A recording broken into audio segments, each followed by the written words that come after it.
dhibaato biyood waa qabnaa kanaalkan aan kaalmaysanin oo hubiga biyaha naga soo qaaday kanaalkiina waa kan saanas inji waa qayrmibo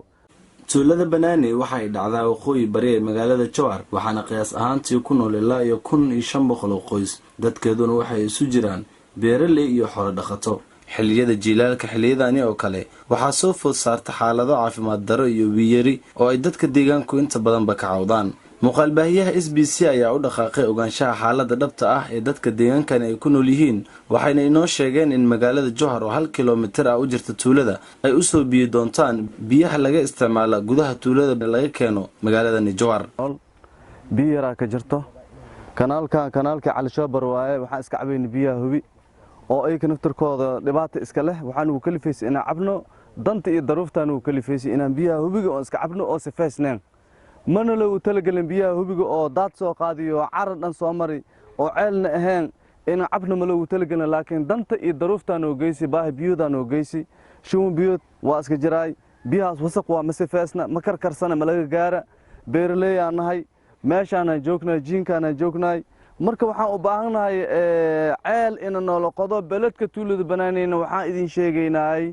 hay'adaha u sheegaynay intaas oo ceel in la qoday ceelkii la qodana oo cusub yahay iyo qaraar oo waxba aanu tareenin hal ceel aan oo fiicnay oo ceelkiina inta cabayso aba dhabeynbo Abdullahi Ibrahim Ali gudoomiyaha tuulada oo cod sare ku hadlaya ayaa dalbaday inay helaan ceel biyoodyo kuwaasi oo lagu kaabi doono nolosha dadka deegaankan ku nool oo xilliyada jiilaalka xilliyadani oo kale ay soo food saarto xaalado biyo yari 1300 qoys ay cabto 1300 qoys cabto waa 2 saac hal saac kaamil markii socdo biyaha go'aan biyaha waa biyo la'aan waana haysay waxa kale si jiro biyaha inta dhamaadaan waa baxay magaalada aadna magaalada Jowhar laada waxa litaa 1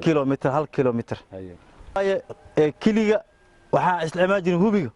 aan aad jirni biyaha keena jirni bihi hubiga waqti xaalkiisa cudurka dilaaca ilmihi xoogaa shuun biyood iyo ajir shuun biyood hadda jirba hadda saacadana jooga jiray shuun biyood dad ilma naago dhalinyar asku dhucay maadaama oo dhibkaas jiro oo ceelkiina biyaha usoo filnaan magaalada biyaha u doonanay waa wargelin laakiin jawaab way bana laga hayo wax jawaab hadda ka haysana laakiin waa wargelin maamulku waa u sheekni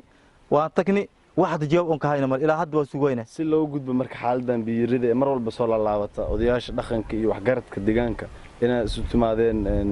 qorshe ma ka yeelateen ma ka hadashan waa ka hadalnay waxyaal badan aan ka hadalnay hatta macnaha waxaan sameeynay maadaama oo bil aan haysanin